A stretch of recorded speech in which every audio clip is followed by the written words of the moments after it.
Welcome to Hebraic Insights in the Gospels. Join us every Sabbath on Zion Road Radio for a look at the life, deeds, and words of Yeshua Messiah and his followers from the Torah-centric Hebraic perspective they were originally lived and written in. Stand at the crossroads and look.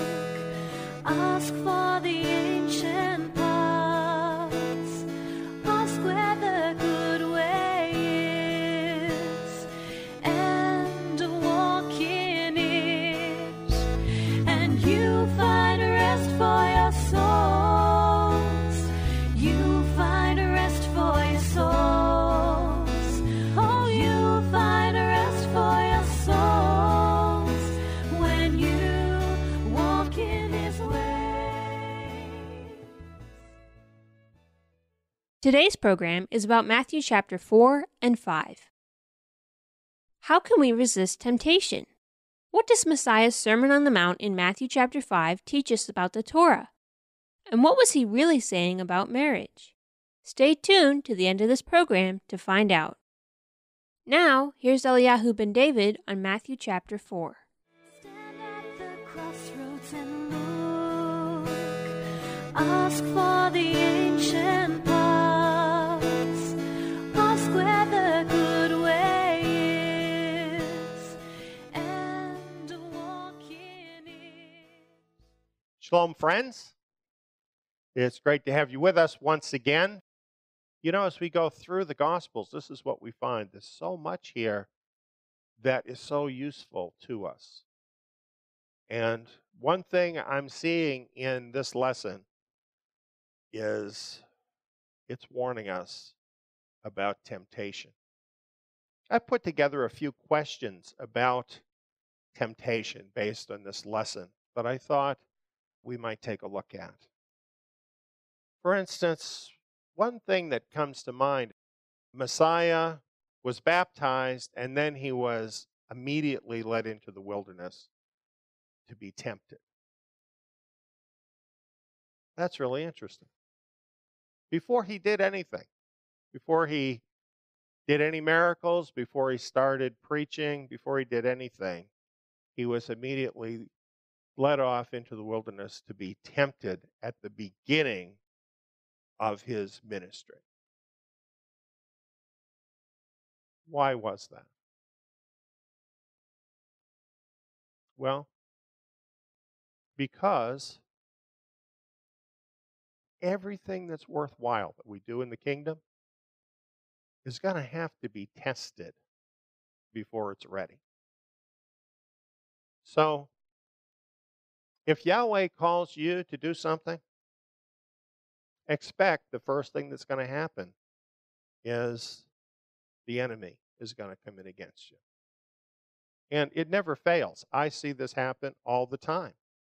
Because if he can defeat you right there by turning you away from what Yahweh's given you to do. He doesn't have to then fight you over this long battle, right? Because he's just turned you away. And that's what he wants to do right at the beginning. And for you, it's your opportunity to show whether or not you are fully committed to doing Yahweh's will. So it's got to happen right at the beginning. It happens other times too, but it always happens right at the beginning when you first take up the will of Yahweh for your life. So that goes into the next question. Does that pattern continue with Messiah's Talmudim? And it absolutely does.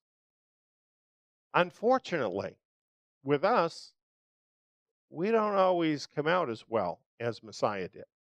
Sometimes we're fooled. You know, when the enemy throws stuff at us, perhaps reasons why we should not go ahead or just wait a little while or whatever it is. Sometimes, you know, we get turned aside. And if that happens, we really miss out on doing Yahweh's will. So this is why Matthew chapter 4 is cluing us into this, so we can avoid that happening to us.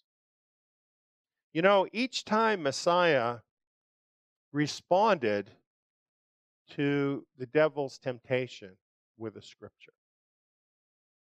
Why did he do that? Well, he did that because he's setting an example for us. And you know what? What happens a lot of times when people get misled by the enemy? You see, the enemy raises objections, raises doubts based on your feelings, right? He tries to hook in to your feelings, tries to make you feel afraid, tries to hook into pride, hook into greed. He'll try whatever he can find to try and get you, but he has to find something in you that he can tap into.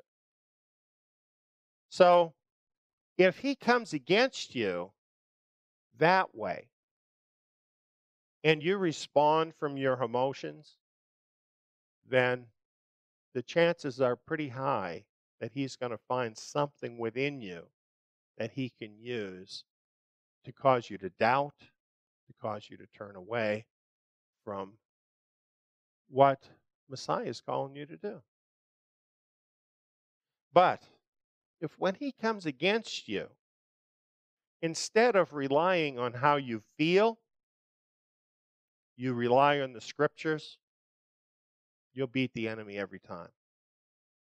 If you do just what Messiah did, and you think about what do the scriptures say about this situation, and then you give the answer from the scriptures, that will keep you right on track. And you know, this is what we need to do. The book of Proverbs tells us that.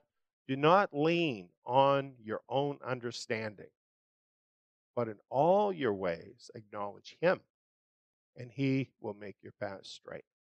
Messiah is a perfect example of what that verse is about in this situation. And there's no time that doing that is more important than when the enemy is challenging us for the route that we've taken that Messiah has set us into.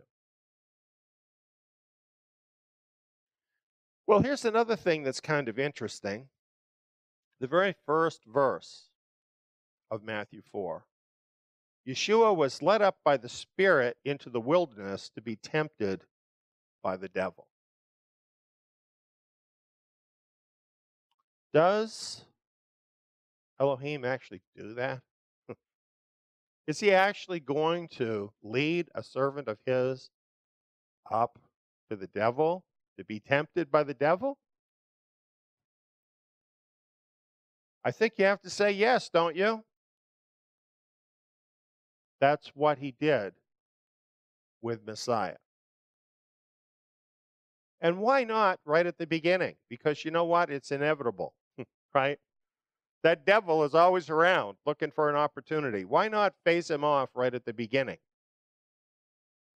So, yes, the Spirit led Yeshua into the wilderness to be tempted by the devil. And as I mentioned before, this is a pattern that we see happens a lot with people when they first take up a call from Messiah, that they are tempted. And the devil wants to deflect them away from the course that has been put before them. But the question is, does Elohim tempt believers? Is the Spirit leading Messiah into the wilderness to be tempted by the devil the same thing as Elohim tempting Messiah? And of course, the answer is no. Why then does Elohim do this? Why does he allow his servants to be tempted by the devil? Well, you know, it all goes back to the Garden of Eden. There's basically a challenge put forth back then. by the enemy. And essentially, Messiah said at that time, go and do your worst. And we're going to do our best. There's going to be this promised seed. And then let's see how it all works out in the end. And he will crush you, crush your head. Yeah, you're going to bruise his heel, but he's going to crush your head. So that's the prophecy. But you know what? You know who that depends on in a certain way? It depends on Yahweh's people. You know, that statement at the very beginning to the serpent is actually a statement of confidence in Yahweh's people. Isn't that an amazing thing? And he's given us free will so that we can choose, right? So there's two sides here. You know, there's the devil and there's Yeshua. And we get to decide every day which side we want to follow. So, yeah, the devil has his opportunities to tempt us. But we have everything we need to resist him. We have the word that we can feed on. We have the example of Messiah. We have the Holy Spirit anointing, like Messiah did. We have everything we need to overcome the devil. We just have to do it. We just have to make the decision each time that we're going to follow Messiah and not give in to the temptations of the enemy. You know, on this subject of temptation, some verses I really like are found in the book of James, the first chapter. Verse 12 said, "Blessed is the man who endures temptation, for when he has been approved, he will receive the crown of life, which Adonai promises to those who love him." Isn't that a great thing to think about? There's a reward when we overcome the enemy, when we successfully endure temptation. And that comes to us as a sign of approval from our Father. What a wonderful feeling that is. You know, when the enemy has come against you and you've stood in faith against the enemy and you overcome, and then you feel that approval from your Father. That's such an awesome thing to experience. And of course, we do it because we love him, just like the verse says. Verse 13, "Let no man say when he is tempted, I'm tempted by Elohim. For Elohim can't be tempted by evil, and he himself tempts no one." It's the enemy that tempts us. Yahweh never tempts us to evil. He allows us to be tempted by the tempter because we get to choose. And by choosing the right path, we get all the blessings. You see, it's not all negative being tempted by the devil. Not if you overcome. If you overcome, it's a step up, right? It's really helping to form your character. And of course, when you defeat the enemy, many times there are new levels that are open to you by Messiah, because now you have proved yourself in that area. And so new things open up to you. So Yahweh wouldn't want to prevent that from happening, because this is an opportunity for overcomers. And you have to say, it kind of weeds out the hangers-on, doesn't it? People who are just hangers-on, people who don't have a full commitment, they're the ones that are weeded out. Now, sometimes people are tempted because of ignorance, They make a mistake. That can happen to good people. That can happen to disciples. And when it does, they turn to Yahweh and they say, I'm sorry. Help me to do better. And he does. It doesn't have to be the end when you've made a mistake. But it feels a whole lot better if you don't make a mistake. It feels a whole lot better if you overcome the enemy. Verse 14 tells us where temptation comes from. It says, each one is tempted when he's drawn away by his own lust and is enticed. See, that's what the devil was trying to do to Messiah. He was trying to find something in him where he could entice him. Oh, you're hungry. Well, turn these stones into bread. See, he thought he could use that hunger against Messiah. And this is how he does it. He tries to find something in you, some desire in you to entice you to accept his will instead of the Father's will. And if he succeeds at that and you give in that area, verse 15 tells us what happens next. Then the lust or the desire, when it has conceived, bears sin. So you see, the temptation is almost like a seed that he plants inside of us. If it finds some fertile soil there, some desire. Now, this might be for something evil, but it's not always something evil. You know, in good people, sometimes the enemy will actually entice you through something good. And I see this happen. Sometimes people are called on a certain mission. And, you know, they're very idealistic kind of people. So then, all of a sudden, other doors open up. Other opportunities come up that seem more appealing to do good. And many times, doing good is the enemy of doing Yahweh's will.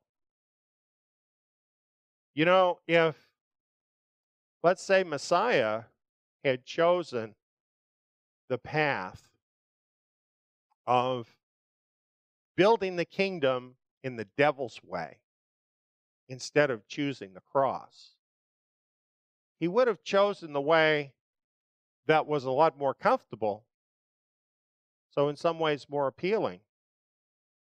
But then again, none of us would have been saved. Sometimes the hard way is really the better way. But whether it's a hard way, the easy way, it needs to be Yahweh's way. And not just what we want. And that's what the enemy is always trying to do, is trying to use something in us, something that we want, to turn us away from what Yahweh wants in our life. So where does temptation really come from? Actually, it comes from us, doesn't it? Our desires. That's why his word is so important to us. That's why we have such a focus here at Zion on knowing his word. You know, one thing I saw in Matthew 4 is that Messiah actually thought in terms of the word, right? Like he's tempted, what comes right up into his mind? Immediately. It's the scriptures. Immediately. What the scriptures say comes right up into his mind for that situation. That's how we need to be and how we are when we focus our lives on the scriptures and allow the Spirit to cause that to flow through us. This is really how we can overcome. Well, of course, where all this ends up, it says, sin, when it is full grown, brings forth death. And that happens in reality. People really do die because of sin. But it happens in other ways. Like, for instance, what I was talking about earlier. If Messiah is calling you to a particular mission, a particular walk, and the enemy entices you away, then it brings death. It brings death of that mission. And everything that Yahweh was going to do through you in that mission, that's all dying now. There is no fruit there. So this is something for us to think about. I like verse 16. It follows this up. Don't be deceived, my beloved brothers. So this is the thing. We have to realize there is an enemy. He does want to deceive us. And we need to be awake to that. We need to be awake to his temptations.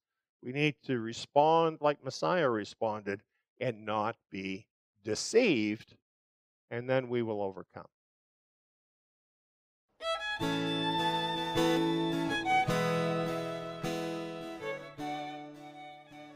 Don't go away. Eliyahu will be right back with more from the Gospels right after this.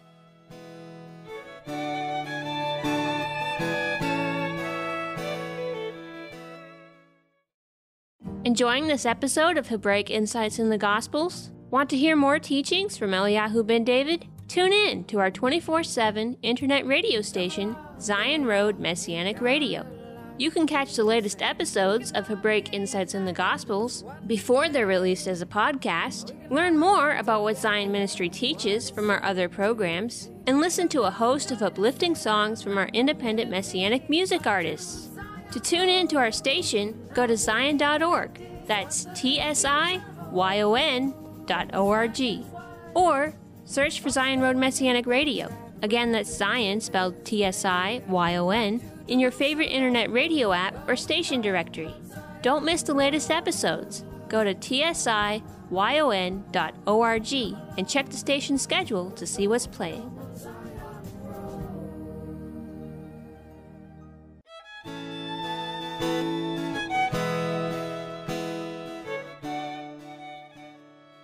Welcome back. After learning from Messiah's example how to resist temptation, we turn to his Sermon on the Mount in Matthew chapter 5. And now, here's Eliyahu ben David on Matthew chapter 5. Stand at the crossroads and look. Ask for the ancient paths. Ask where the good way is, and walk in it. We are entitling this whole segment as the Sermon on the Mount. Messiah reveals the heart of the Torah. I believe this is such an important portion of Scripture for every believer and every follower of Yeshua Messiah. You know, it's how we apply the Scriptures that really makes the difference. What we find is when we take the Scriptures seriously, many times we run into opposition. Other people really don't like it. Many people think we need to forget about those commandments, that that's done away with, and so on. And yet what we found here as we look into the Sermon on the Mount is that the modern message we so often hear is not what Yeshua Messiah said. There's a major disconnect between what we're hearing from religious sources today and what Messiah shared. You know, what he was talking about, it tells us in Matthew chapter 4, he went about teaching the good news of the kingdom. Earlier it says that's the message that John was teaching. So it began with John. Yeshua took it up, taught it more deeply. And here in the Sermon of the Mount, this is being carried on. It's a kingdom message. It's for those people that want to participate in the kingdom, to be a part of the kingdom. And right away, when we begin to get into Messiah's message, we're not hearing that the commandments are done away with. We're not hearing that it doesn't matter what you do. And yet, in mega churches, you get a very different message. Now, these folks, they claim to be speaking the same message as Yeshua, whom they call Jesus. Take, for instance, Joel Osteen at his church. According to a quote from WorldNet Daily, he says God absolutely approves of everyone. This is what he has declared. Many other Christian leaders, teachers, have a similar kind of message. It's based on the idea that God just loves everybody. And it's going even beyond the traditional Christian teaching that as long as you believe in Jesus, it doesn't matter what you do. Now it's no matter who you are, God loves you. And there are some other comments by Joel Osteen and others that seem to suggest that no matter what religion you are or no religion, it doesn't matter, you're going to go to heaven. So different from the message of Yeshua. Why is there such a difference? Matthew 5:19 and 20. It talks there about the commandments of the Torah. It says, whoever therefore shall break one of these least commandments and teach others to do so shall be called least in the kingdom of heaven. But whoever shall do and teach them shall be called great in the kingdom of heaven. So, does that sound like the commandments are done away with, or it doesn't matter what you do? Or does that sound like Messiah holds the commandments in high esteem? And then, of course, he says, I tell you that unless your righteousness exceeds that of the scribes and Pharisees, there is no way you'll enter into the kingdom of heaven. That statement must have been so shocking to the people that heard it 2,000 years ago, because the Pharisees were the religious dudes, right? Everybody thought of the Pharisees as the most righteous people. Certainly the Pharisees thought of the Pharisees as the most righteous people. To hear you have to be more righteous than a Pharisee, I think the first feeling that listeners might get is, well, I'll never be righteous because I could never do what those guys do. Maybe that's what you think, or people you know might think when they read that verse. But really, this verse gives us reason for hope, because what it's saying is, don't do what they do. Don't do what they call righteous. It's not about being religious. That's not what makes you righteous. What you find in the Sermon of the Mount, we're going to see it as we go on. We're going to see it throughout the whole good news of the kingdom. We're going to see it throughout the Gospels. What Yeshua is trying to tell us is that instead of thinking that we're going to be righteous by focusing on black and white and following a set of rules, basically that's how religion does it. that doesn't make you righteous. Because what that results in is something like the Pharisees, something that is an outward show of righteousness, but inside is not changed. What Messiah is talking about in the Sermon on the Mount is hungering and thirsting after real righteousness, wanting to be changed, to actually become righteous. That's what the message is all about. Actually become righteous from the inside out.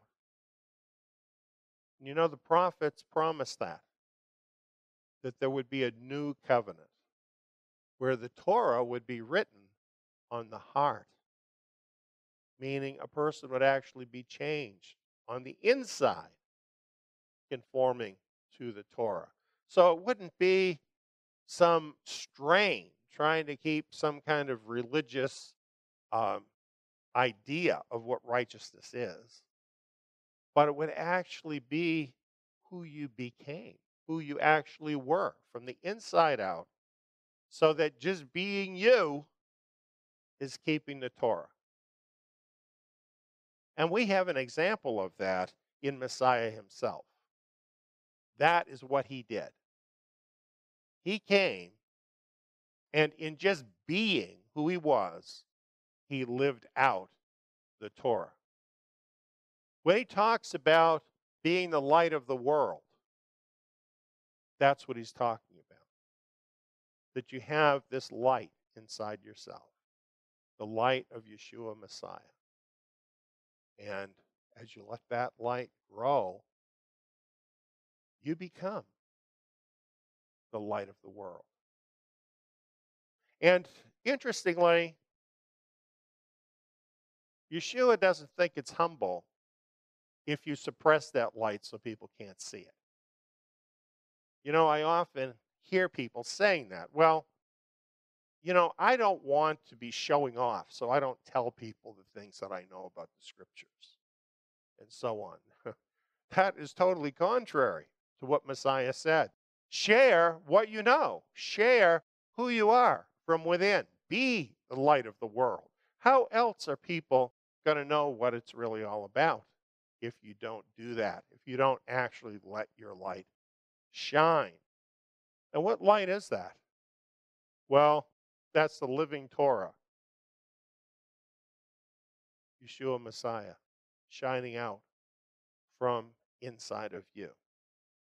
And you know, an interesting thing happens as we go through the Gospels, as we keep taking in this food from Yeshua. We find that we are changed. I was thinking about this last night in the middle of the night. I was thinking about the Sermon on the Mount.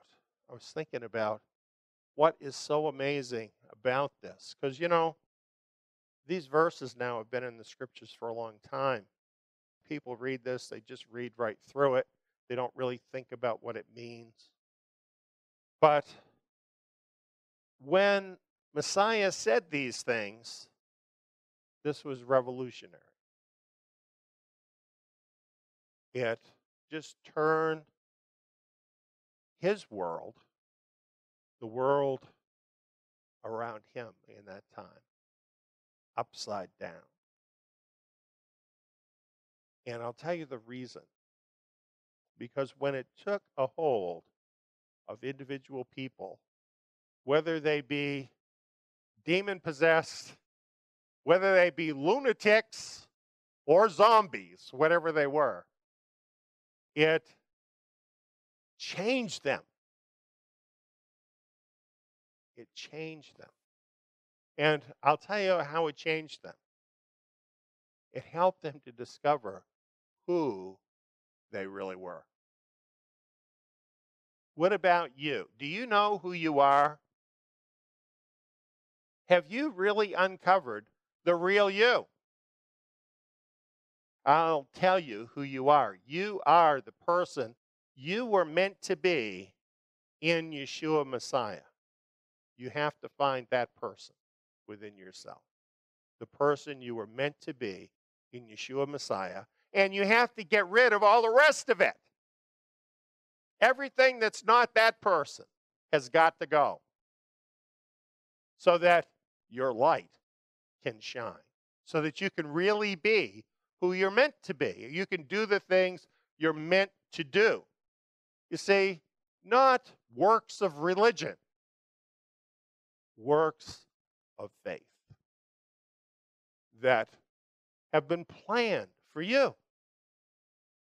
You can be that person. And you know, that is what we find in the Gospels. That's what we get from Messiah. And as we continue to go through this, I want to just encourage everybody, dig deeper to find that, to really receive what Messiah is offering you, to find that core person of who you are in him. And look to him to help you grow up fully into being that person. That really is ultimately what we want to get out of the Sermon of the Mount, or Sermon on the Mount, and all the rest of this too. So I hope that as we go through, you will just experience the same wonderful experience that I'm talking about. Stay tuned. Eliyahu has more to share in the book of Matthew after this short break.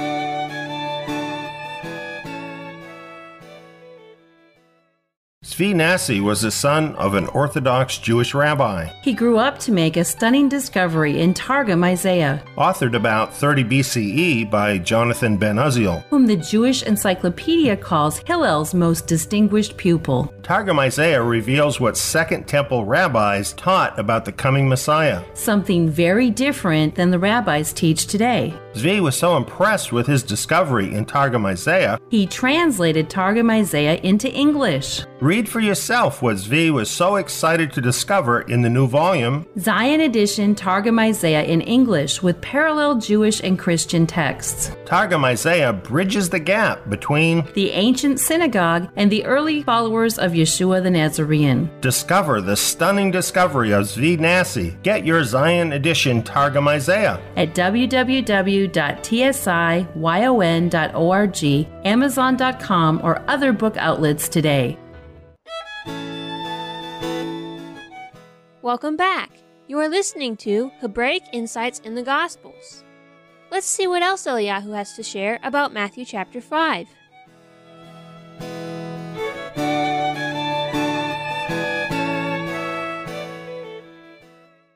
Here in Matthew chapter 5, Yeshua touched on marriage. And he talked about not only marriage, but adultery and divorce. Now, these are common words to us, so we might think we know what this means. But actually, these words, as found in the scripture, are very different than the way many people understand these words today.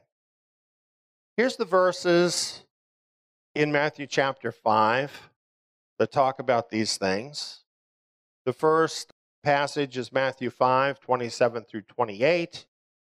It says, "You've heard that it was said, 'You shall not commit adultery.' But I tell you that everyone who gazes at a woman to lust after her has committed adultery with her already in his heart." The verse does mention adultery, and we are going to get more information on what that really is in the Torah.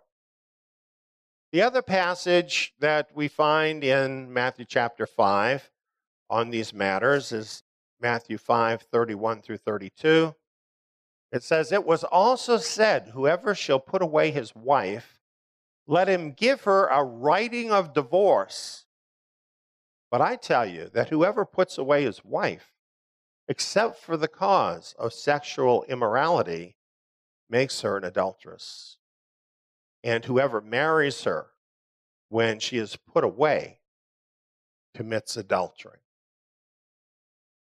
Now, over the years, these particular verses, this saying of Yeshua, has sometimes been bitterly contested and has been used by certain groups in such a way as to put tremendous burdens on some people. And others have seen this as a matter of holiness and express opinions about that. So, what does this really mean? I mean, it talks here about a writing of divorce. What is that? And adultery. Being remarried after being divorced. What is the context of all of this that Yeshua is talking about? Well, what we have to remember is earlier in Matthew chapter 5, Yeshua said that he's explaining the Torah to us, explaining the righteousness of the Torah. So, when he's talking about marriage, adultery, and divorce in these verses in the Sermon on the Mount, he is talking in the context of Torah marriage. And you know, most people don't know much about that. Torah marriage is really different than modern day marriage.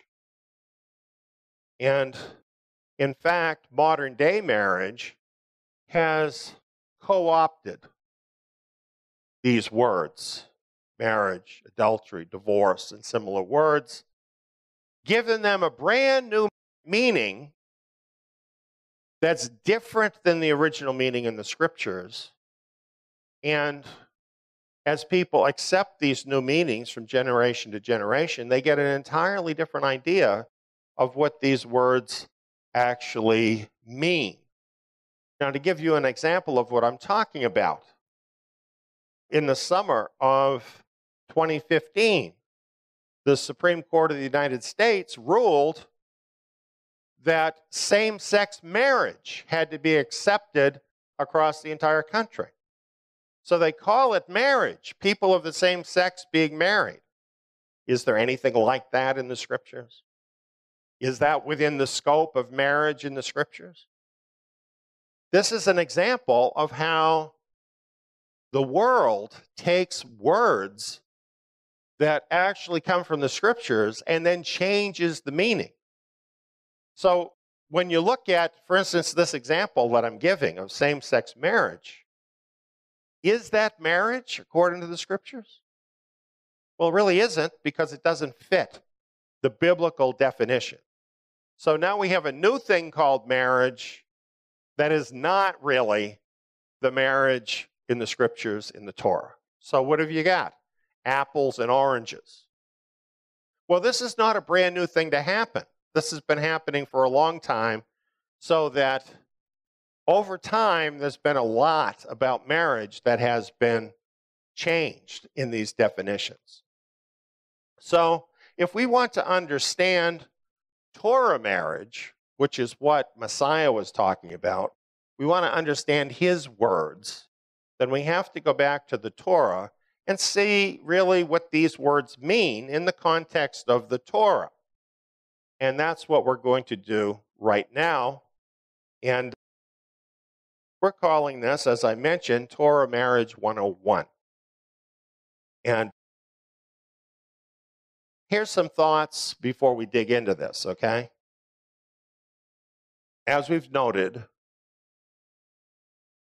the Israel marriage system under the Torah is not equivalent to the world's marriage system. So we have a more complex situation if we want to be righteous people, because many of us got married, or thought we did, under the world system without really knowing the Torah system. So then as we grow in knowledge, we have to somehow find a way to reconcile the situation, because Some of us are actually married 2 different ways. How do you reconcile all that? Well, I'm not going into all the details of that tonight, but I think it's enough just to realize that that's a problem. And if you do realize that, then you come to understand why a lot of believers have a lot of trouble in their marriages. Because it's not a simple thing. And, there's this mixed situation of the world marriage. At the same time, people are trying to keep the commandments. So many times they run into difficulties and problems, not because they're bad people, not because they're not trying to apply the scriptures, but because all of this is very complex, trying to put together 2 different systems to make it work together. So this is a situation that we're in the exile, the remnant. We're out here, we're wanting to be Torah keepers. And yet, within the culture that we grew up in this particular matter of marriage and family life, we've been taught completely different things than what is in the Torah. So we've got some of what's in the Torah, and we got some of our culture, and we've got to figure it all out. The first thing you have to realize about Torah marriage is it's part of a complete system of Torah. In other words, if you pull out certain parts of it, they don't make sense by themselves alone, except as part of a system. And in fact, some of these things are not even possible in the exile, because some of the things that are part of the Torah system are specifically meant for Israel in the land of Israel. So in the exile, we're not even able to keep some of these provisions in Torah. And there's some things in Torah that seem very strange to us who are used to the world system, never have really seen the Torah system in its completeness. For instance, levirate marriage. You come across that in the Torah, and really a lot of people are scratching their head. What is this all about? We don't understand it because we don't fully understand the full system of Torah. And we have to be careful about that. So we have to realize there's some things in the Torah about marriage that simply are impossible while we're in the exile, or aren't appropriate while we're in the exile. And this is part of what we have to sort out. We're not going to sort all this stuff out tonight. And since it's Torah Marriage 101, in other words, the basics about it, we're not going to get into all of those kinds of things tonight. But I'm mentioning this because we really need to understand this about the Torah, and that our situation in the exile is difficult. In fact, there's a lot of things that are in the Torah that were pretty easy for Israel to do in the land that's very hard for us. How about keeping biblical time? Very easy in the land because it was all geared to biblical time. For us, we got Monday through Sunday, right? We have to deal with. A lot of us have to work Monday through Friday. And so it's difficult keeping the biblical time in the exile. Well, whose fault is that? Is that Yahweh's fault that we have these problems? We're living in the exile. Things don't all jive with what's in the Torah. Did he make a mistake somehow? No, it's not his fault. You know whose fault it is? It's our forefathers who rebelled against Yahweh, right? And then they were exiled into the world and assimilated into the world. And this is our situation now. As their descendants, we're left with this mess to try and make sense out of this and find our way back to keeping the Torah. So that's why I have on here, we must do the best we can. We don't always exactly know, and we have to take it step by step as we're led. So let's take a look now at the basics. First, we start with Yahweh. You know, the scriptures tell us that Yahweh is in a relationship with Israel, as Israel being his wife. Now, what is the nature of that relationship? Well, Yahweh is the creator. He's the source of everything, right? He's the Father. And he's the Lord and Master of his house. Every good thing comes from him. The land of Israel comes from him. And Israel is entitled to that land by covenant with him, keeping the covenant. In that economy, his firstborn son is the heir of all things. That's what the scriptures tell us. And he made a covenant with Israel. And this covenant is bound by Torah cords of love and righteousness. Israel entered into that covenant, making Israel Yahweh's wife as a nation. So Israel is his nation, is his helper, is his wife. Israel is the keeper of his house. Israel is given the land, but then it is up to the Israelites to care for it, to care for everything within the land. Israel shares in all that he provides. Israel has an intimate relationship with him and produces fruit for him. Now, we find this in the Torah in a number of ways. For instance, all the first fruits go to him. This is a recognition that everything is from him.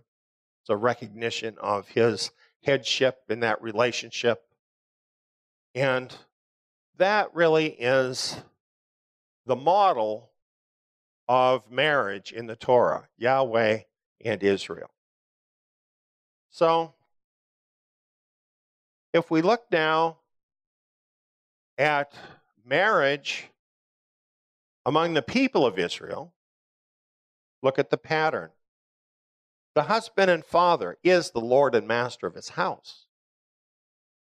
And his firstborn son, usually, not always, is the heir of everything that's owned. What is the reason for that? It's because every family was given a possession in Israel.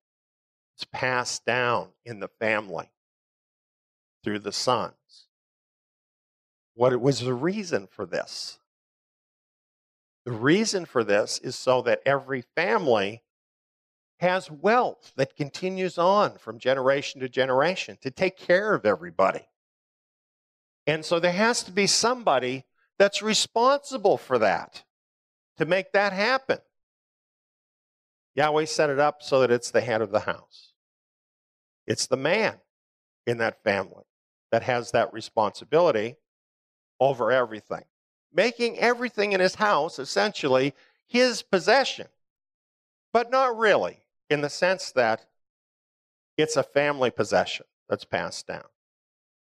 Now, for this man to succeed at this, obviously he's going to need a wife, right? Because he's going to need descendants too. He's going to need help in doing all this. So his wife is his helper, his wife and mother to the children, the keeper of his house. She shares in all he provides. She has an intimate relationship with her husband, and she produces fruit for him. That's the Torah system. What makes it work? The covenant makes it work. The covenant under Torah that sets out all the boundaries, all the righteous boundaries of this relationship, that calls that man and woman to love one another as Yahweh loves Israel, to walk in righteousness. You see, people today sometimes look at this system and they say, oh, that's a patriarchal system. That's abusive. And you know what? If it wasn't for the fact of the Torah, I'd agree that it's abusive. We have other systems around the world that are patriarchal. For instance, in Islam, which is well known and noted for its abuse. So that does happen. However, Torah marriage is different. And I'll tell you why. Because it's based on the righteousness of our Father in heaven. And it assumes that his people will be righteous people who will do the right thing, who will be motivated by love and not just selfishness. It assumes that. Why does it assume that? It assumes that because Yahweh says, you must be holy because I am holy. You see, this whole system is set up to reflect the righteousness of Yahweh and how he deals with Israel. So that every Israelite in their own family will be experiencing the same relationship that Israel is in with Yahweh. Goes right down through. And this was Yahweh's plan, to do things this way. So what do we see? We have the Yahweh marriage system, his relationship with his people, Israel. We have the Israel marriage system, the way his people relate to one another in marriage, under the Torah in Israel. And as we compare them, what we find out is both systems are the same system. This is because Yahweh chose to reflect himself in his relationship with Israel in the midst of Israel through marriage. That's his plan. And I'll tell you something else that so offends people. Yahweh set it up this way so that the family head, the men in the family, would reflect his authority. This system is set up to create great men. That's what it's about. Creating great men. And you know what? It's about women who help to create great men, who are themselves great women. That's what this is all about. Creating a people in the earth who are like Yahweh and his nation, reflecting his glory in the world. There is something bigger than our own interests and what we want. That's how Israel was to think about marriage and their relationship together. It's reflecting the glory of Yahweh. So this system is really a beautiful system, and in both cases, this assumes the parties will keep the covenant of love and righteousness with one another. As long as that happens, everything is going to be happy, everything's going to be good, and go along well. Oh, but I know what you're thinking. That's not real life, right? Yahweh is sinless and people are sinful. So that cord, that covenantal cord, gets frayed, even gets broken. So how can a system that assumes that people are going to be righteous, are going to be loving, how can that kind of system even exist in a sinful world? Well, because some sinful people inevitably would break the marriage cord adultery and divorce had to be addressed by the Torah. So while the system assumes that people are going to do the right thing, Yahweh knows there's going to be people that don't. So he addressed that in the Torah. Let's look at some of that. We have the commandment, you shall not commit adultery. Now, under the common definition of adultery today, which governs, for instance, in a court of law, adultery is either a man or a woman having sexual relations with a person outside their marriage. That's the common understanding of adultery today. In the Torah, there's a different definition of adultery. It's more complex. The whole thing is broken down in a more complex way. Adultery is the Hebrew word neaf. And it brings out here in one definition that to commit adultery is always with the wife of another person. So I'm not saying that it's okay for people to have casual sexual relations with other people. I'm not saying that. I'm saying, though, that adultery has a specific definition in Scripture, and that is when a man adulterates the marriage of another man by being with that man's wife in a sexual way. Strong's says to commit adultery, woman that breaketh wedlock. In Torah, the definition of adultery always revolves around the sexual faithfulness of the married woman. She commits adultery if she sexually violates her marriage covenant. A man commits adultery if he sexually violates a married woman.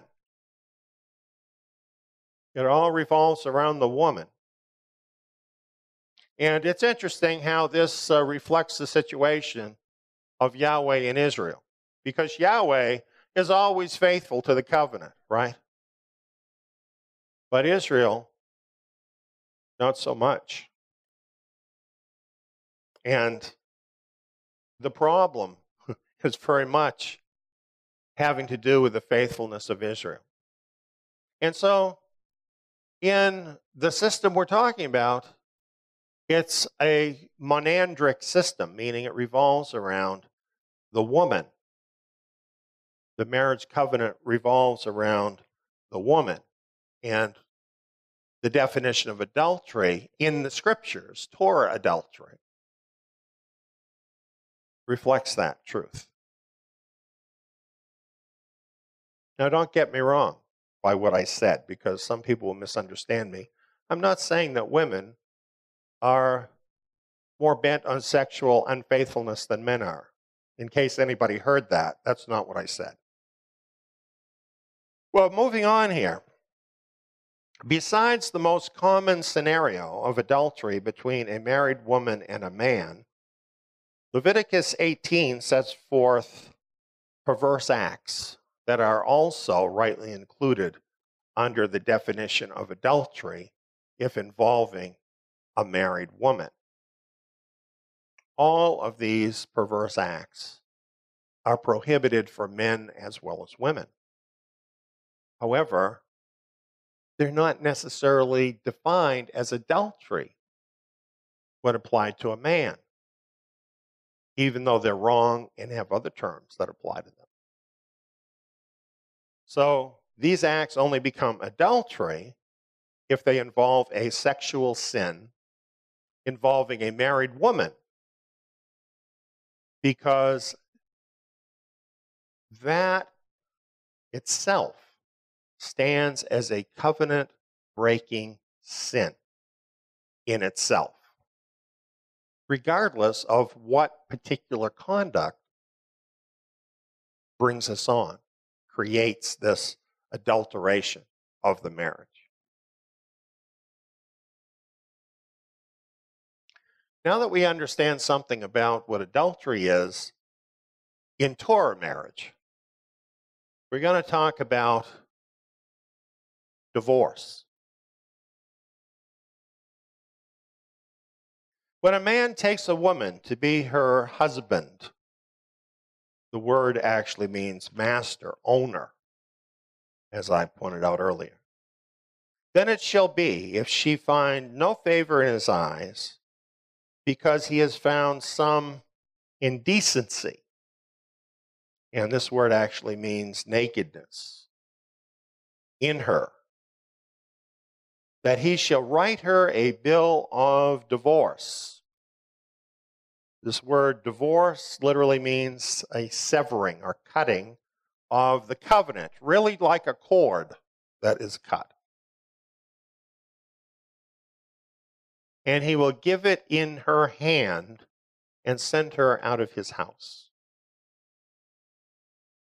Why is it that the man himself can divorce his wife, and it's not the state that's in charge of the divorce? Well, this is one of the very big differences between marriage as we know it today and Torah marriage. In Torah marriage, what that is all about is a covenant. And a covenant is when two people make a free will choice to agree to something and put something at stake to back up that choice. So we have the covenant between Yahweh and Israel. We find that in the Torah. And so in Torah marriage, men and women make a decision to enter into a covenant of marriage before Yahweh. So instead of having the state involved, Yahweh is involved. And they must remain of good conscience before Him. And should things get to the point where a man's wife is unfaithful to him and he divorces her, he himself writes out the bill of divorce and gives that to her and sends her out of his house. It's his house, like I told you, right? Because of the hereditary possession. So she has to leave his house. Now, practically speaking, how marriages were actually covenanted in Israel was with something called a ketubah. And generally what happened was the girl or woman's father, or possibly a brother, would negotiate the covenant, the ketubah actually,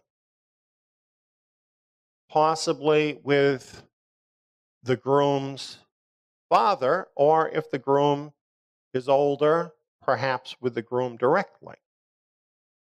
And in the negotiations for the ketubah, generally what would happen is provisions would be written into the ketubah in case there was a divorce. And the ketubah then might stipulate, if in the case of a divorce a woman goes out, she would go out with certain things. And this would all be handled according to a prior agreement in the ketubah. And there was lots of other things that could be in the ketubah. Many of these have been found, by the way, from the 1st century. So a lot is known about this. A lot is known about this, how this all works. The interesting thing about it, though, is it didn't require the state to do this. This only required people of free will to work these things out between themselves and enter into this covenant. So when a divorce happened, then it would bring into play whatever the provisions were in the ketubah. So when it says here that he sends her out of his house, it doesn't necessarily mean that she's going out, she's got nothing, she's going to starve to death. That's just not allowed in the Torah to happen to anybody. And so no doubt arrangements would have been made in this event. But in any case, when she goes out with that bill of divorce in her hand, it goes on here, it says, when she is departed out of his house, she may go and become another man's. She is not going to be in a situation now where she has to be a spinster for the rest of her life because this happened. Yes, in the case we're looking at, it assumes it's her fault. She's the one that was unfaithful. Even so, once she has that bill of divorce, it means the covenant is cut, severed. And therefore, she is free to remarry. And it's very clear, very clearly stated right here in the Torah. That's how it is in Torah marriage. That's how divorce works in Torah marriage. Here's some of the key words that we discussed as we went through. It's interesting how when it says about her doing something shameful or uses that kind of terminology, the real word is nakedness, and it implies shameful exposure of some kind. It ties back directly to Leviticus chapter 16, where it uses the term uncovered nakedness there in Leviticus 18:6. And throughout Leviticus 18, it lays out all these different kinds of sexual sins of uncovering nakedness. So to mention nakedness is kind of a shorthand for saying any of this stuff that's in Leviticus chapter 18. If she does any of that stuff, then he could give her a certificate of divorce. And you know what? If you read what some of that stuff is, you'd understand why he would. Because some of this is pretty gross. Why would she do that? Well, Israel, like us today, lived in a world where most of the people in the world did not honor God. And all the surrounding pagan nations did horrible stuff, just disgusting stuff. And some of the people in Israel, they picked up some of those customs. You know, that happened. And so there had to be a provision for dealing with that. What is a man going to do if that sort of thing is going to now actually infect his wife, perhaps through her, his children, the rest of the household? There has to be a provision to deal with that. You know, Yahweh himself came to a point where he had to divorce Israel because of her gross unfaithfulness. And nobody can say he was at fault for that. That can happen. So that's indecency. That's what indecency means according to the Torah. It's the things that are listed there in Leviticus that sever the covenant. Whatever it was that she did, when she is given that certificate of divorce, that's all over. In the sense that that marriage is over. And she is free in the eyes of everyone, including the eyes of the community and the eyes of Yahweh, to become another man's wife. So I just am emphasizing this because we're going to get into what Yeshua said, and we're going to want to compare it to what the Torah says here, showing that a woman who has been divorced by her husband is free to remarry. Now, what if things happen in such a way that a woman needs to terminate her marriage covenant? Is the situation this way that the whole thing is in the hands of the man and the woman just has to accept whatever happens to her? That's how a lot of people look at this. This is what they naively think when they read these kinds of verses. But it's because they don't have a knowledge of the rest of the Torah. For instance, look at Exodus 21:10. It says, if the man takes to himself another wife, her food, I believe that's talking about the first wife there when it says her, but either way, her food, her clothing, or her conjugal rights, he shall not withhold. So here it's stating certain things, really the minimum, that he owes to his wife according to the covenant. And that is food, clothing, and her conjugal rights. It goes on to say this, if he will not do these three things for her, that is, these minimum things, then she may go out free without payment of compensation. So, this is her alternative. These are stated minimum grounds. Now, why these three things? Why these three things? Denial of necessities, even to the point of abandonment, and alienation of affections. Why are these the big things? Well, what are the three big things that women need? Especially in that society where the men really owned everything. Didn't they need the necessities of life guaranteed to them? That is part of the marriage. That's part of the covenant. So abandonment, that's to leave the covenant. That's a man leaving the covenant if he abandons his wife, or if he alienates his affections from her. Every woman who enters into a marriage expects to be loved, right? That's part of being a woman. So if a man is going to deny that to his wife, he's breaking the covenant. So let's look at this again.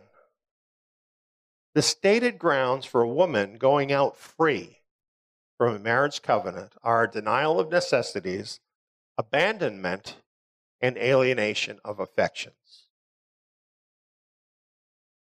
And as I've stated, these are minimum grounds that are being set forth.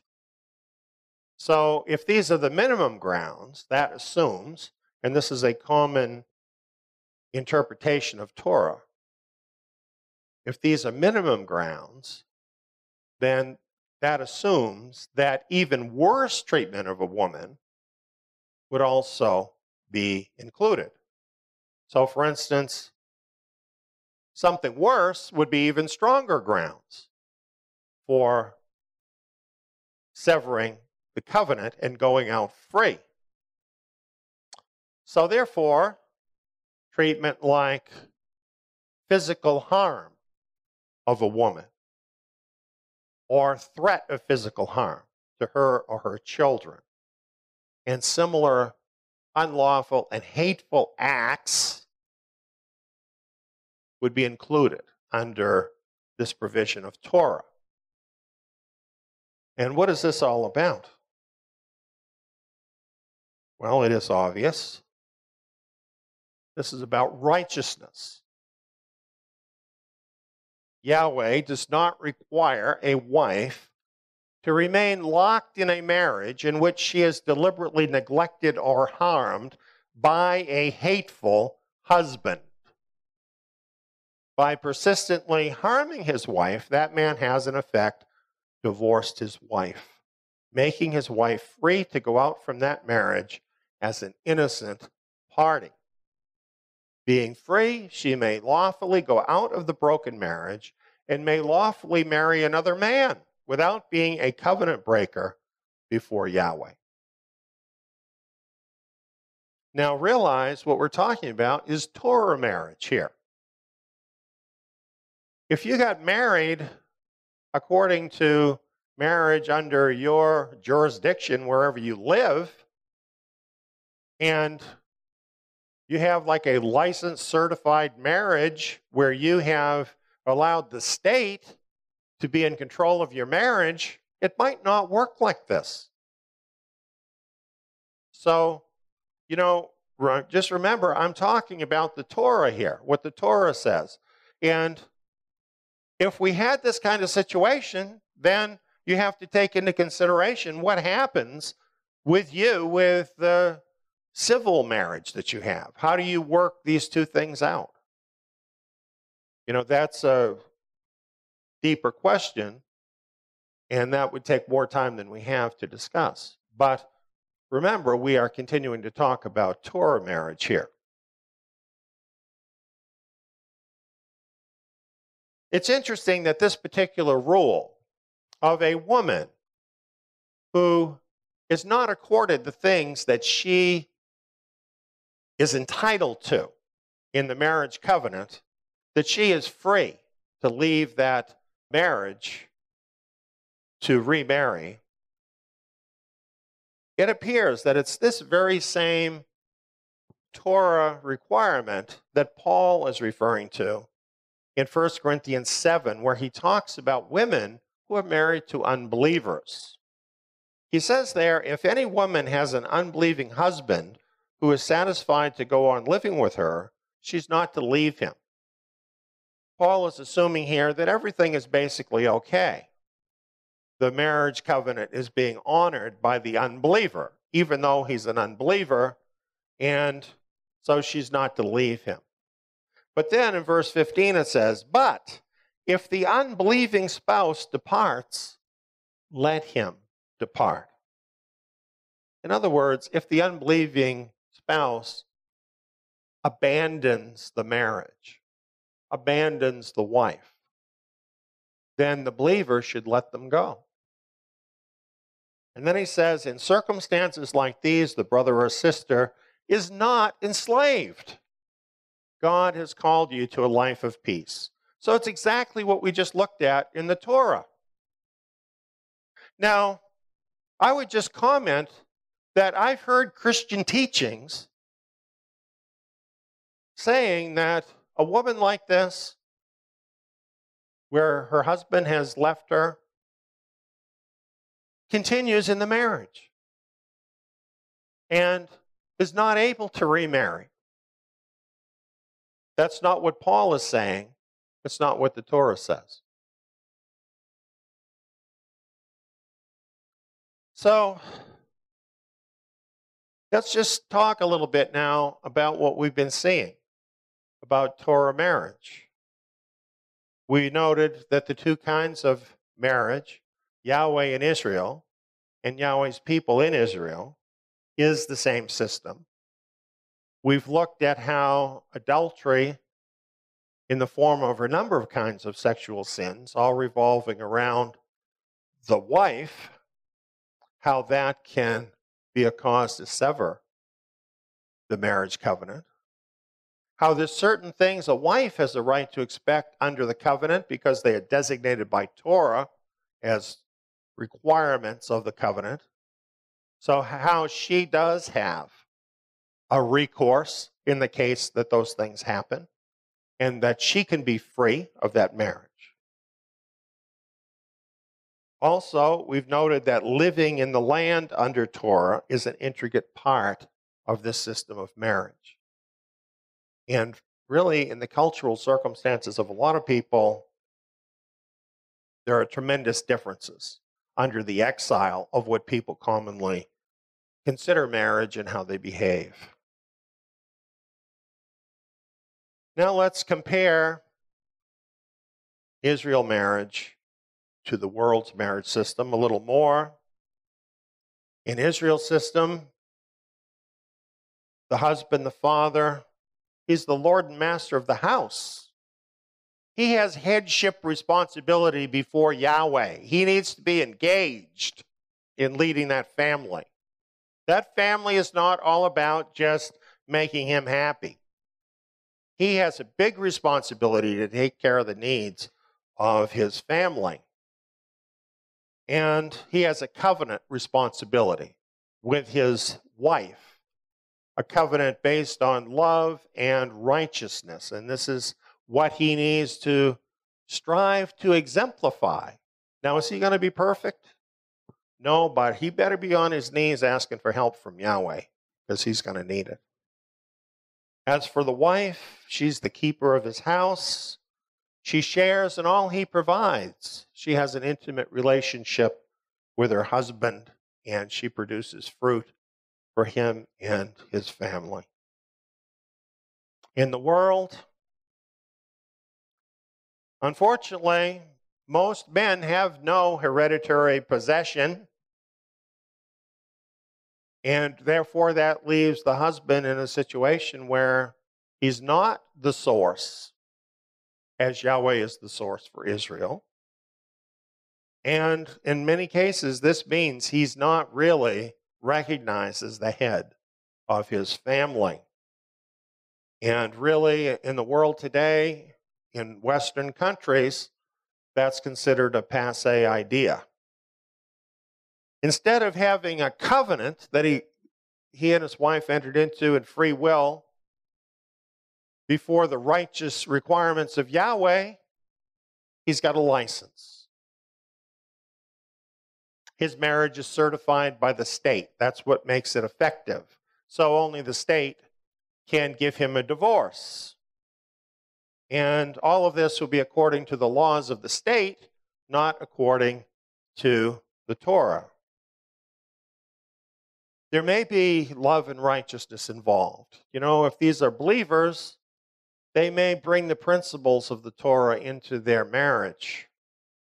However, love and righteousness is not required by the state to make a marriage. What we find regarding wives and husbands is today there are no clear roles, even by gender. 2 men can get married, 2 women can get married, and all sorts of other unimaginable things can happen. If they want to, tomorrow, the Supreme Court can decide that, marriage to your cat is okay. I mean, the world gets to decide this. And that's what they do. Laws of man govern the world's idea of marriage. It's marriage in name only, because it's not the marriage that Yahweh designed. It's apples and oranges, folks. 2 different things. Even though it's the same word. Don't let that fool you. Torah marriage is not the same as what the world calls marriage. So, we're going to get into now Yeshua's teaching in Matthew chapter 5. As we do, we need to realize that all of Messiah's teachings on marriage and divorce refer to Torah marriage. The world's marriage, as we know it today, didn't even exist at that time when Messiah spoke, so he couldn't possibly be addressing that. And we need to see what people are up against. When you realize that the Torah system is one system, and for us, it's a crippled system in the sense that we don't live in the land under the Torah. And on the other hand, you have the world system, which I think we all would admit is all messed up. So 2 people decide to be married. This is what they've got. Do you think we should be judgmental about people over their marriage problems?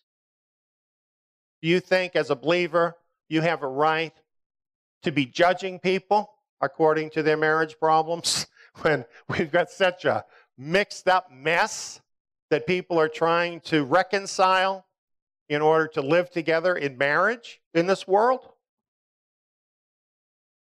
So I'm just saying, we need to have some grace for one another and even for ourselves, because you know what? Some of us have had troubled marriages. Some of us have been through divorces. Some of us have regrets, okay? That's going to happen. to a lot of believers in this world with this kind of a situation. So how do we deal with this? Well,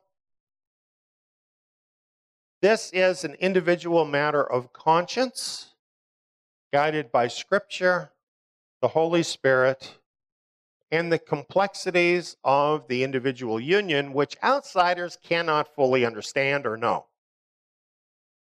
So, therefore, each of us has to apply the truth that we see in the Torah and adjust this to whatever worldly marriage situation we're in, and with Yahweh's help, figure out how to sort our way through it. And it's just not the same for every person. And it's not necessarily easy. Now, nothing I'm saying here should be interpreted as saying that I'm in any way minimizing Yahweh's righteous requirements. But I'm just saying we have to look at our real situation in the exile. You know, a lot of times it's because of ignorance that we think we're doing well. And in many cases, we're not doing as well as we thought because we just don't know all the facts. So we're trying the best we can, as we go along. And I believe the more we understand how Yahweh thinks, the more we understand His Torah and how it operates within His system, the more we can enter into that, the better our lives are going to be. And the less damage we and our families are going to suffer. But for a lot of folks, getting from where they are now to that place I'm talking about is a rocky road, and we need to leave room for people to make their way along, to make progress to a better situation. So here at Zion, we're open to all kinds of people. We're not going to tell you, because you were divorced at some point in your life, that you can't participate, that somehow you're not as good a believer as somebody else, because we're all on the road together here. And I think the facts, as we look at them, show that we all need a lot of grace. Well, here's what Messiah said in Matthew 5:31 through 32. It was also said, whoever shall put away his wife, let him give her a writing of divorce. Now, here Yeshua is quoting what is being said about divorce, as if that's the righteous thing, if you've given out the writing or the bill of divorce. But notice Yeshua quotes this, leaving out the rest of the quote, leaving out the grounds. What that is suggesting to us is that people back then, and probably most of the religious leaders, and we have a record of that, were saying, well, if you're not happy with your wife, you can write her out a bill of divorce and send her away. In other words, whatever grounds you want. In fact, if she burns the soup, you can send her away. That's what they said. Messiah goes on, but I tell you that whoever puts away his wife, except for the cause of sexual immorality, makes her an adulteress. And whoever marries her when she is put away commits adultery. Well, we saw that in Deuteronomy 24, that there are grounds here. Grounds having to do with sexual unfaithfulness. Those are the grounds on which a man could write out a bill of divorce for his wife. Not just for anything, not because she burned the soup. Serious grounds of unfaithfulness. Messiah insisted on these grounds, saying, "But I tell you that whoever puts away his wife, except for the cause of sexual immorality," he is directly stating what it says in the book of Deuteronomy in the Torah. He is insisting that people who were Torah keepers, because in the first century they claimed to be Torah keepers, that they wouldn't stop with the bill of divorce, but they would understand there had to be cause for that. That's what he's saying. Apparently there were abuses. There were people who wrote out a bill of divorce without cause. That's why he was saying this. That's what's righteous. That's why he was saying this. But then we have this. I tell you that whoever puts away his wife, except for the cause of sexual immorality, makes her an adulteress. And whoever marries her when she's put away commits adultery. What does this really mean? The common teaching on this verse is that a person divorced on grounds other than adultery is really still married in the eyes of God to the ex-spouse. So is committing adultery if married again to another person. Is that what Messiah was really saying? That even though she's been divorced by her husband, she still is not free to remarry? That somehow, ethereally, she's still married to him?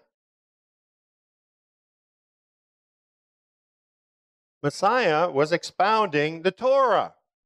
We already saw that. And the verses he's talking about in Deuteronomy 24 say, when she is departed out of his house, she may go and become another man's. Remarriage of a woman divorced by her husband is expressly allowed by the Torah. Now, if you're a Christian and you think Torah was done away with, then you might think, okay, well, now Messiah is giving us another rule. But in the same chapter, in Matthew chapter 5, he says not one daughter tittle can pass away. So can we really take that away where it says when she is departed out of his house, she may go and become another man's? Do you think he was actually contradicting the Torah? So something's wrong there, isn't it? If we would say, put words into his mouth, that that's what he was saying. We also saw in Exodus chapter 21 that there are grounds where if a woman has been abandoned, she can go out free and remarry.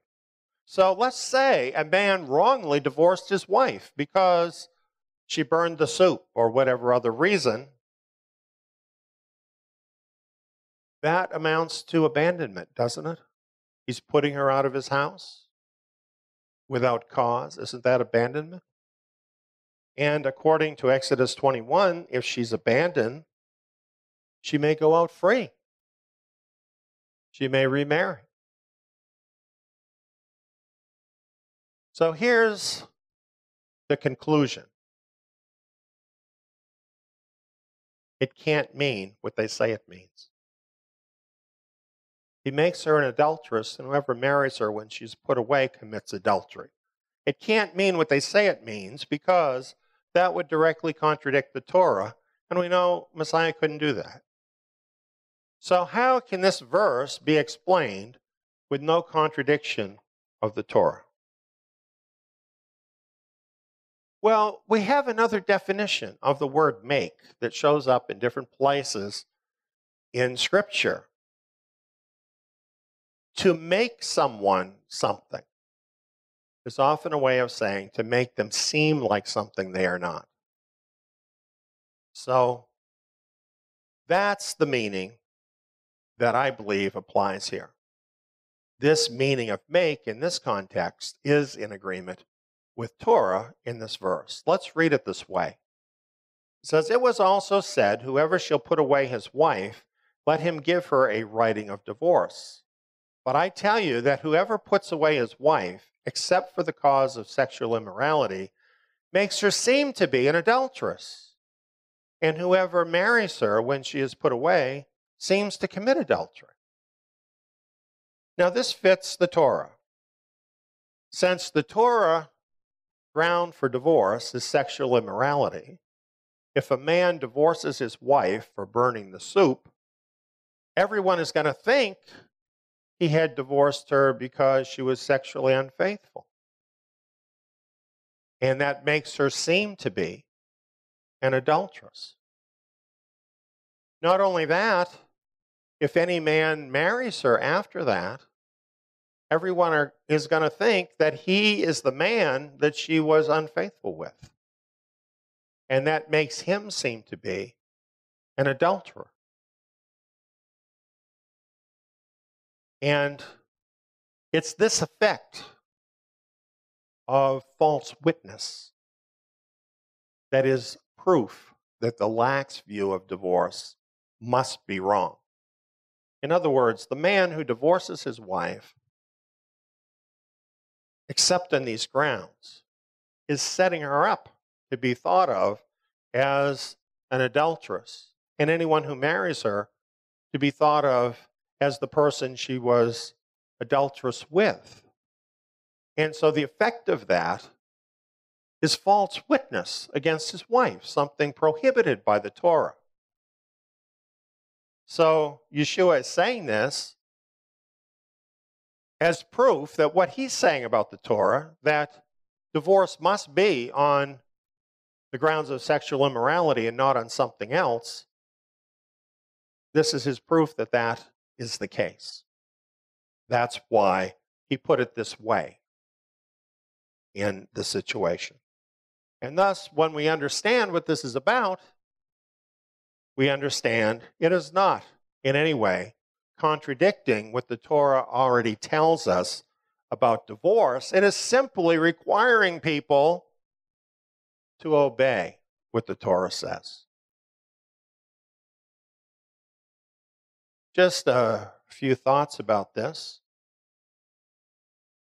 The popular Christian teaching on this puts wrongly divorced people under bondage, in which they must stay single or be seen as committing adultery.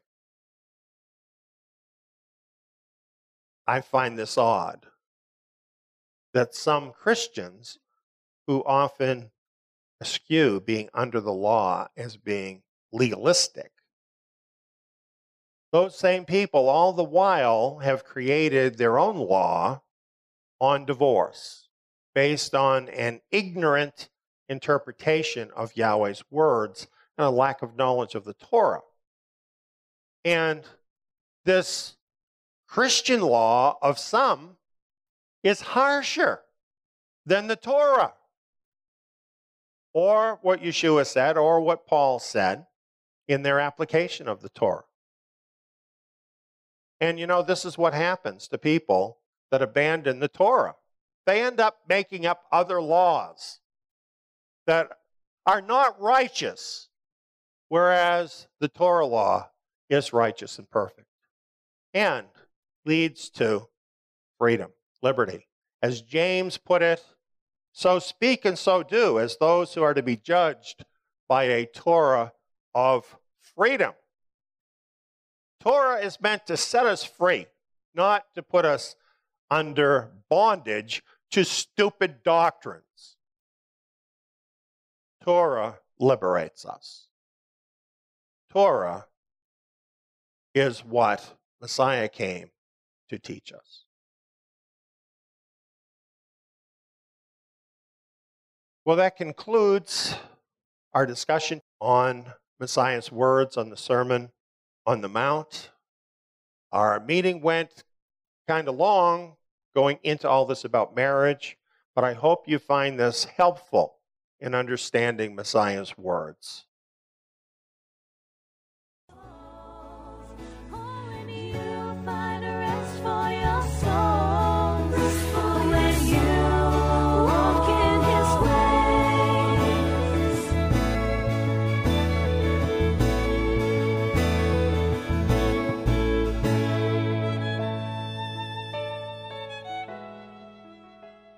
You have been listening to Hebraic Insights in the Gospels. Further teachings and study materials on various related topics and others can be found at our membership site, Zion Tabernacle. Sign up is free. Just go to zion.net. That's TSIYON.net. Or click the membership link on the Zion Road website. New programs on the Gospels will be airing every Sabbath on Zion Road Radio.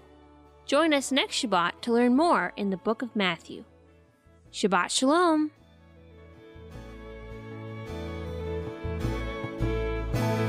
Stand at the crossroads and look. Ask for the ancient paths. Ask where the good way is, and walk in it, and you'll find rest for your souls. You'll find rest for your souls. Only you'll find rest for your souls when you walk in His